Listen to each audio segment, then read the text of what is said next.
Do you ever doubt God? The 11 disciples did. They came to a mountain in Galilee.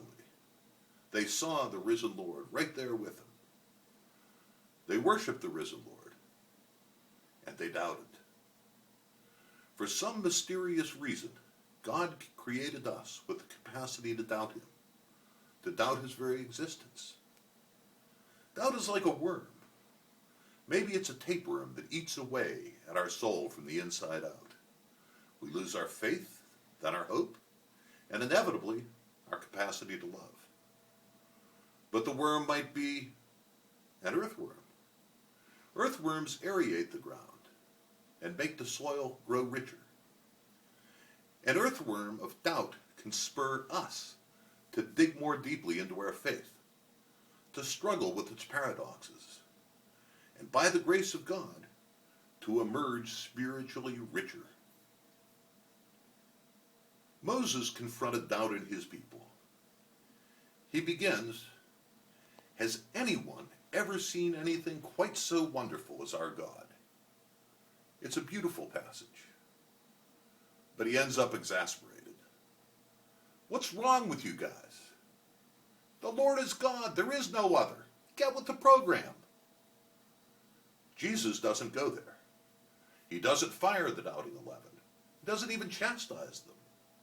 Instead, he gives them something to do, a task he knows they can handle.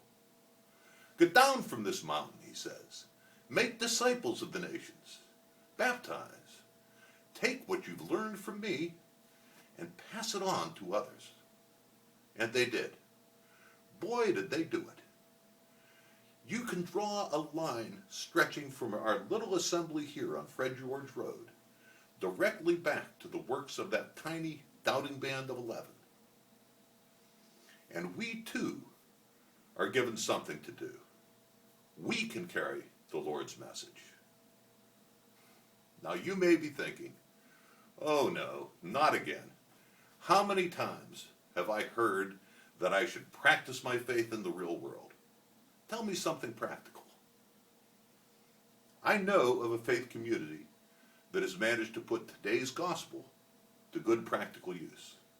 The Fellowship of Alcoholics Anonymous. Now you may have heard phrases like powerless over alcohol or something about a higher power. You may not know that AA's 12-step program ends with something very like today's gospel.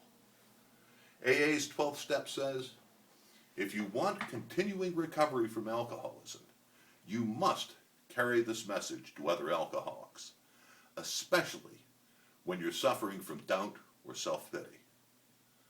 Now AA's message is carried quietly. No bullhorns, no glitzy TV ads. It's one alcoholic talking to another, still suffering, sharing how through the grace of God they have recovered from a seemingly hopeless condition of mind and body. Now, most of us aren't alcoholics, but I think there's really something very good in there. Tomorrow, a friend or co-worker who is spiritually sick might notice something inside you, even if you can't see it. Maybe they remember how you once met adversity with faith, sickness, maybe loss of a job, death of a loved one. Or maybe they just see serenity in your eyes, and they might ask, how did you do it? It is here that you and I can make disciples of the nations. We can share our own experience with the Lord. Our own hope is nourished by the Eucharist. And yes, even our own doubts. It may be that our doubt, our weakness, is the very thing that allows the other man or woman to identify with us. And if we do this, we'll see the dawning of hope in our friend. And later that day, we will notice that our own doubt has quietly evaporated. It really works. Good Catholics can put doubt to good use.